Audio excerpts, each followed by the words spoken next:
அனைவருக்கும் வணக்கம். நமஸ்தேஸ்து பகவதம் விஸ்வேஸ்வர மகாதேவாய் திரம்பக திருபந்தக திருகாலக்கணி கால கால திருத்திர நீலகண்டாய் மிருத்யுஞ்சயாய் சர்வேஸ்வராய் சதாசிவாய் சிம்மன் மகாதேவாய் நம. ரிஷபராசிக்கு இந்த வாரத்துக்கு உண்டான பலம் 5/7/2026 முதல் 11/7/2026 வரைக்கும் உண்டான ரிஷபராசிக்கு எத்தகைய பலன் அமையுது, ரிஷபராசிக்கு என்னென்ன இந்த வாரத்துக்கு உண்டான தன்மை முழுவதுமாக பார்ப்போம். அதுக்கு முன்னாடி நம்முடைய சேனலை சப்ஸ்கிரைப் பண்ணுங்க, லைக் பண்ணுங்க, கமெண்ட்ஸ் பண்ணுங்க. ரிஷபராசி, உங்க ராசியில் அமர்ந்த கிரகம் செவ்வாய். உங்க ராசிக்கு 2ஆம் இடத்தில் புதன் பகவான் சூரியன் அமர்ந்து பல பல விதத்தில் உங்களுக்கு நன்மையும் தீன்மையும் கலந்தே செய்து கொண்டிருக்கிறாங்க. ஆனால் சனி பகவான் உங்களுக்கு லாபஸ்தானத்தில் இருப்பார். நல்ல அருமையான தருணம். ராகு பகவான் உங்களுக்கு 10ஆம் இடத்தில் சந்திரனோடு சேர்ந்து இணைந்து உங்கள் ராசிநாதன் குருவோடு சேர்ந்து 3ஆம் இடத்தில் இந்த வாரத்துக்குண்டான கிரக நிலவரம்.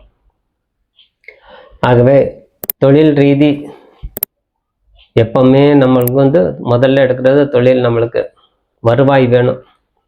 இப்போ தொழில் ரீதி நம்மளுக்கு சிறப்பானதாக பலன் கொடுக்கும்.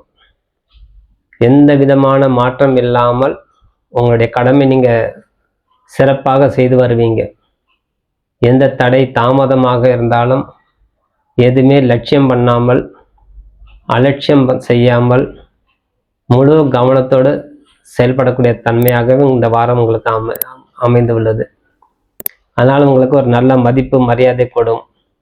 வேலை செய்கிற இடத்துல சக ஊழியர்கிட்டையும் உங்களுடைய எம்டி கிட்ட நல்ல ஒரு பேர் வாங்குவீங்க. அதனால உங்களுக்கு ஒரு நல்ல மதிப்பு கிடைக்கக்கூடிய தன்மை கொடுக்கும். உங்கள் சூப்பர்வைசராக இருந்தாலும் உங்கள் மேனேஜராக இருந்தாலும் அவருடைய ஒரு நல்ல மதிப்பு மரியாதை கூடும். உங்களுடைய அங்கீகாரம் கிடைக்கக்கூடிய தருணம் அப்படின்னு சொல்லலாம். நீங்கள் ஒரு சொந்த தொழில் செய்து கொண்டு இருக்கக்கூடிய அன்பர்களாக இருந்தால் புதிய தொழில் செய்கிறதுக்கு புதிய ஒப்பந்தங்கள் நடக்கக்கூடிய தருணம். ஏதேனும் ஒரு ஆர்டர் புதுசாக வந்திருக்கு, எடுத்துக்கலாமான்னு இந்த நேரத்தை உங்கள் ஜாதக ரீதி நல்ல தருணமாக இருந்தால், நல்ல திசை நல்ல புத்தி நடந்து கொண்டு இருந்தால் கண்டிப்பாக இந்த வாரத்தில் நீங்கள் புதிய ஆர்டரை பெற்றுக்கொள்ளலாம். புதிய ஷாப்பிங் கடை ஓப்பன் செய்து கொள்ளலாம். அத்தனை அட்வான்ஸ் கொடுத்து தயார் செய்து கொள்வது சிறந்தது. ஆகவே உங்களுடைய நல் மதிப்பு குடும்பத்துக்கு நல்ல வளர்ச்சிக்கு உறுதுணையாக இருக்கும். 7ஆம் அதிபதி சொல்லக்கூடிய 12ஆம் அதிபதி சொல்லக்கூடிய செவ்வாய் பகவான் ராசியில் அமர்ந்த திருமணத்துக்கு உண்டான பாக்கியம் கொஞ்சம் விட்டு கொடுப்பதே சிறந்தது. ஒரு மாதம் கொஞ்சம் தாமதம் செய்யும் திருமண யோகத்துக்கு. அதுக்கப்புறம் திருமண யோகம் அமோகமாக இருக்கும். ஆகவே சற்று கவனமாக இருந்து வரன்கள் பார்க்கும்போது தெளிவாக பேசிக்கொள்வது சிறந்தது. இதனால் நம்மளுக்கு ஒரு நல்ல ஒரு தருணமாக அமையும். 2ஆம் இடத்துல இருக்கக்கூடிய சூரியன் புதன் வாக்குவன்மை கொடுக்கும்.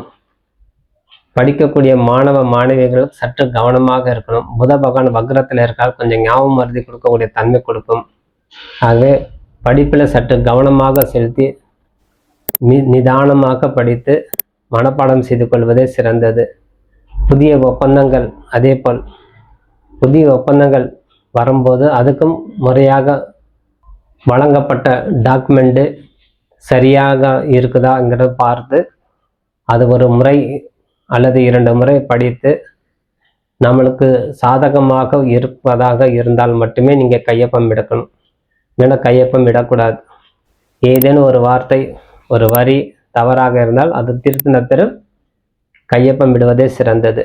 கவனம் திசை திருப்பம். புத பகவான் 2ஆம் இடத்தில் இருக்கும்போது நல்ல ஒரு தருணமே. ஆனால் வக்ரத்தோடு சேர்ந்து இருப்பதால் சற்று கவனத்தை திசை திருப்பம், ஞாபகம் மருதி கொடுக்கும்.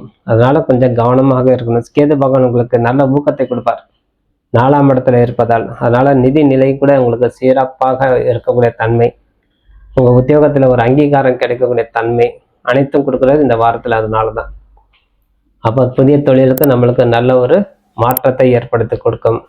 அதனால நல்ல ஒரு வியாபாரம் நடக்கக்கூடிய தருணமாக இருக்கும்.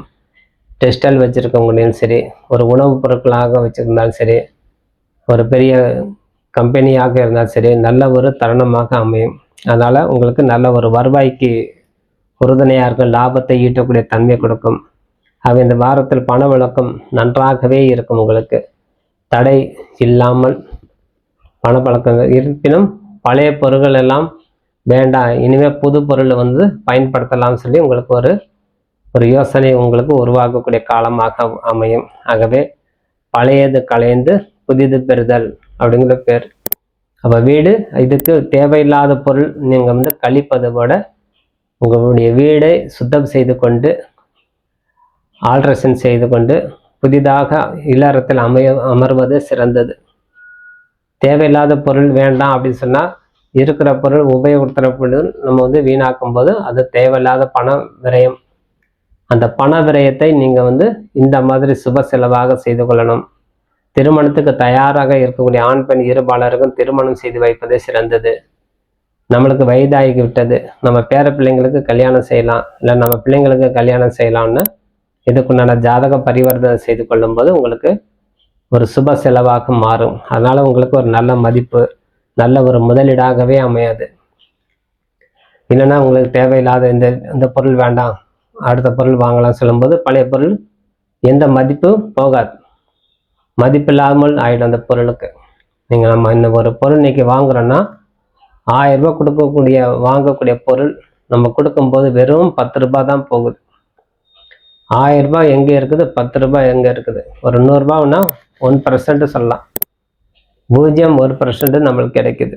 அதனால் எந்த பொருளாக இருந்தாலும் கொஞ்சம் கவனமாக இருந்து செயலாற்றுவதே சிறந்தது. அதில் பழையது களைந்து புதிது பெறுதல். அப்போ இல்லறத்தை புதுப்பிக்கலாம். அதனால் உங்களுக்கு நிதி நிலை சிறப்பாக இருக்கும். குடும்ப உறவு பொறுத்தளவு நீங்கள் சுப நிகழ்ச்சிகள் நடந்து கொள்ள தன்மையாகவே இருப்பதால் பிள்ளைங்களை திருமணம் செய்யலாம் சொன்னது. அதே போல் கணவன் மனைவிக்குண்டான ஒற்றுமை அதிகரிக்கக்கூடிய காலம். கடைகள் புதுப்பித்துக் கொள்வது ஒரு தருணம்.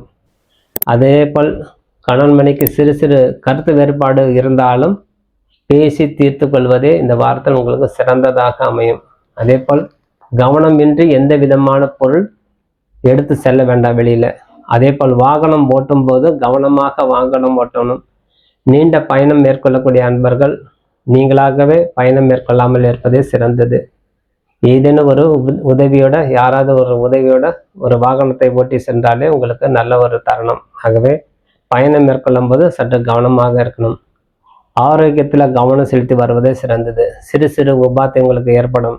அஜீரண கோளாறு, வாயு சம்பந்தப்பட்ட கோளாறு, வயிறு உபாத்தை போன்றவற்றை கோளாறு உங்களுக்கு இந்த வாரத்தில் கொடுக்கக்கூடிய தன்மை. சுக்கிரனும் குரு சேர்ந்திருப்பதால் வயிறு சம்பந்தப்பட்ட கோளாறு கொடுக்கக்கூடிய தன்மை. அதனால் சோர்வடையும், மனசோர்வு, உடல் சோர்வடையும். மனசோர்வு, உடல் சோர்வுக்கு நம்மளுடைய பயிற்சி தான் நம்மளுக்கு முக்கியம். அப்போ தியான பயிற்சி, யோகா பயிற்சி மேற்கொள்வது சிறந்தது. உணவு சரியான முறையில் நேரத்தில் உட்கொண்டு சீரான உணவு உட்கொள்ளும் போது நம்மளுக்கு அந்த ஆரோக்கியத்தை கொடுக்கும். ஆகவே முக்கியமான முடிவுகள் எடுக்கும்போது உங்கள் குடும்ப உறுப்பினர்களை கலந்து ஆலோசனை செய்து முடிவெடுப்பதே சிறந்தது.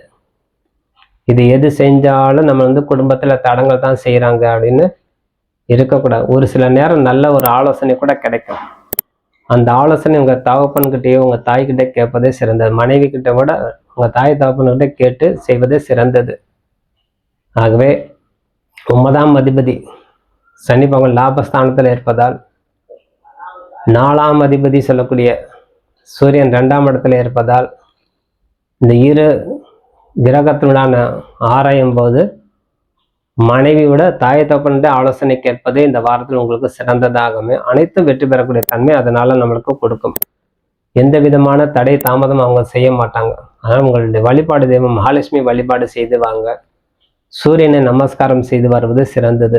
சூரிய நமஸ்காரம் தெரிஞ்சால் சூரிய நமஸ்காரம் செய்து என்ற அளவுக்கும் நம்மளுக்கு ஆரோக்கியம் சொல்லுவோம். எந்த விதமான தடை இல்லாமல் நம்மளுடைய காரியம் வெற்றி பெறணும்னா சூரிய நமஸ்காரம் நம்மளுக்கு அதிகமான பலன் கொடுக்கும். அதி சீக்கிரத்தில் ஒரு காரியம் நடக்கக்கூடிய தன்மை கொடுக்கும். அப்போ சூர்யாயே நமகான்னு சொல்லி மனதார வேண்டி வரணும். நம்ம மந்திரம் தெரியல சொல்லத்தில்லை, நவகிரகத்தில் இருக்கக்கூடிய சூரிய பகவானை தீபம் ஏற்றி வழிபாடு செய்து வரும்போது அனைத்து விதத்தில் நம்மளை வெற்றி பெற்றக்கூடிய தன்மை கொடுக்கும். ஆகவே இந்த தினம், இந்த வாரம், இந்த மாதம் அப்படின்னு எடுத்துட்டாலே அனைத்து விதத்திலும் உங்களுக்கு நன்மையே நடக்கும் சொல்லி விடைபெறுகிறேன். நன்றி, வணக்கம்.